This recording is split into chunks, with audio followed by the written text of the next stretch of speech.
So this is the conversation I had with my mother a week ago.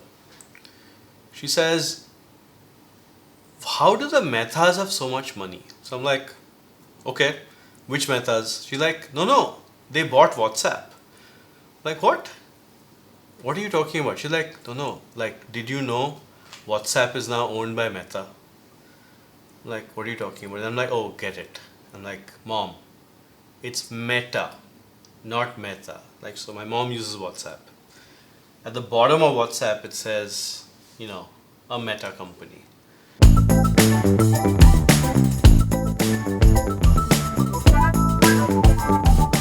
Hey folks, I'm Shrivo and you're watching The Big Buck Show. It's a show where we tell you how you can start your investment journey and more importantly, how you can turn your small bucks into big bucks. So while my mother thinks that Facebook is now owned by a large Gujarati family, the reality is that Mark Zuckerberg very much controls Facebook.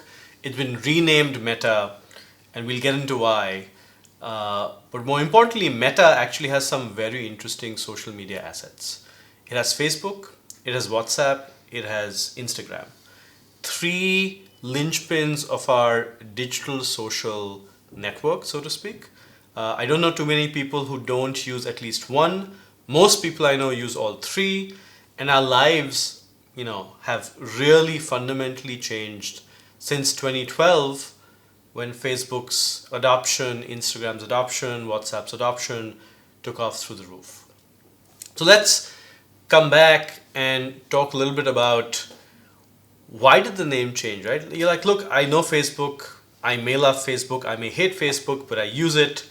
Why the name change? The reason is twofold. I think Facebook was having a significant number of PR issues, whether it's to do with the US election or it's to do, a perceived association with brutality in Myanmar, or whether it's other aspects of polarization through social media across many countries. And I think they're looking to increasingly state that Facebook is more than just Facebook itself. And there's some merit to this because if you look at WhatsApp, WhatsApp is a huge platform in its own right. In some ways, it's more ubiquitous than Facebook. In some ways, Instagram is going to become as ubiquitous as Facebook. And so therefore, changing the name kind of makes sense. The other thing that Zuckerberg is trying to do is he's trying to paint a vision of the next revolution in our social networks, which is it's not just about us living our lives digitally, it's about living our lives as if digital was reality. And this is the concept of the metaverse, an online world where we can have real experiences. I know it sounds like science fiction, but given the changes in AR, VR, augmented reality, virtual reality, as well as what's happening in how we interact, right? There are increasingly younger folks, and by young I mean 11, 12, 9, 10 children who are living much more involved digital lives than we ever did at that age, right? So we'll talk about that as well. So that's the reason for the change. Again, Mom, it's not the Mehtas, who'd be very excited to own Facebook. It's the change in the name of the company. And there's a broader vision behind it. You're asking, well, great, what does that have to do with whether it's a great investment or not? And a couple of things.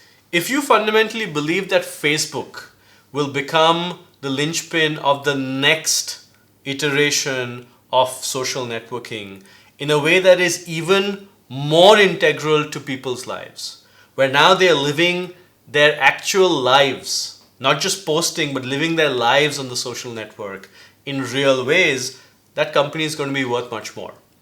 Now, is it a world you really want to live in? And is that going to cause even more, dystopia? With science fiction becoming reality in ways we don't really like, example, pandemic, who knows? But from an investment perspective, it's going to mean that any company or any set of companies that can actually become the basis for our lives is going to be very valuable, right? So it's a pretty bold vision, and if you believe even a fraction of it, it makes Facebook a very viable long-term bet.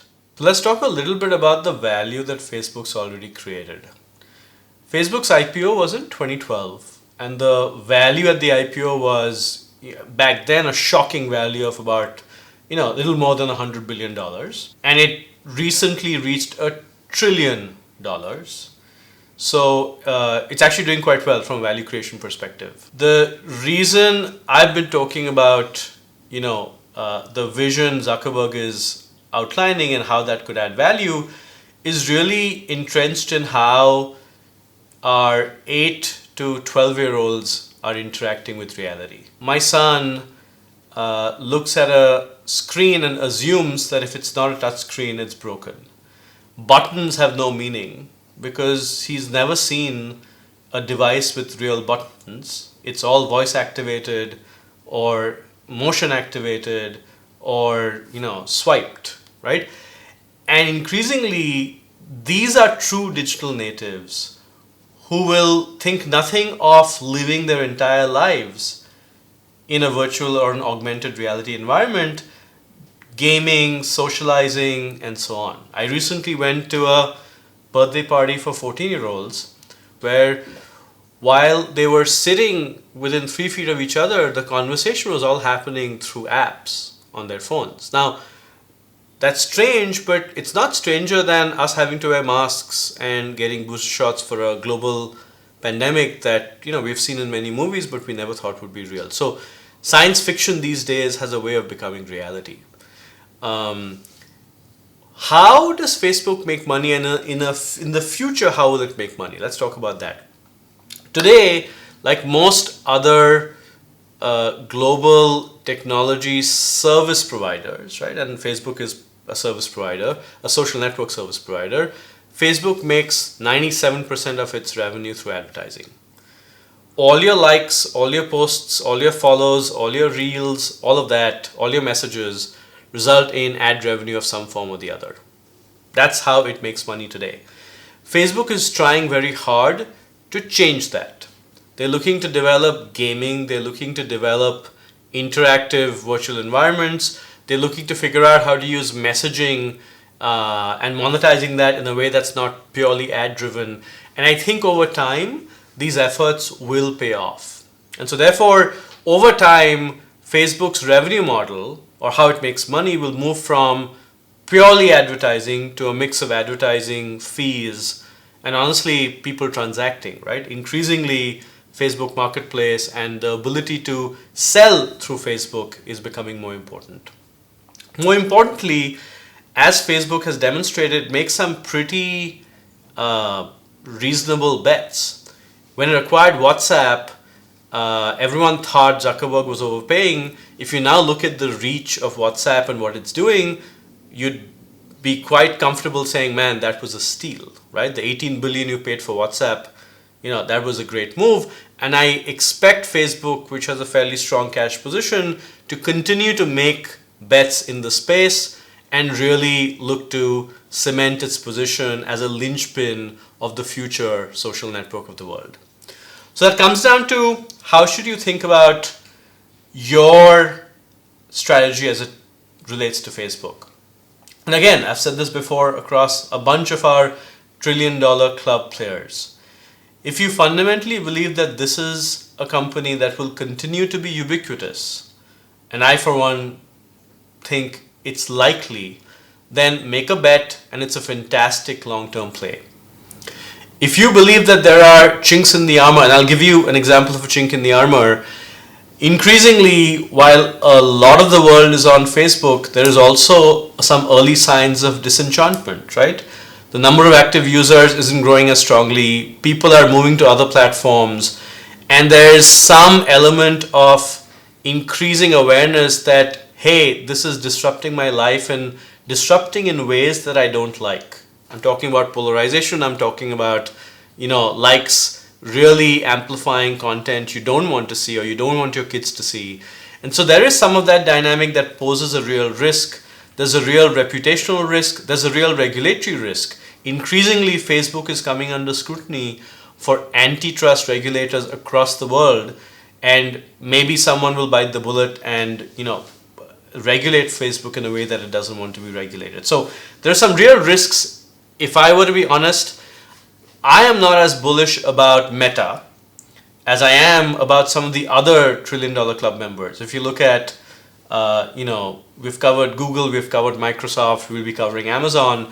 Some of those companies, I think, have stronger foundations and many more legs. But, if you're making sure you have a portfolio play, Facebook could still have a real place in your portfolio. It's seen pretty strong returns over the last decade.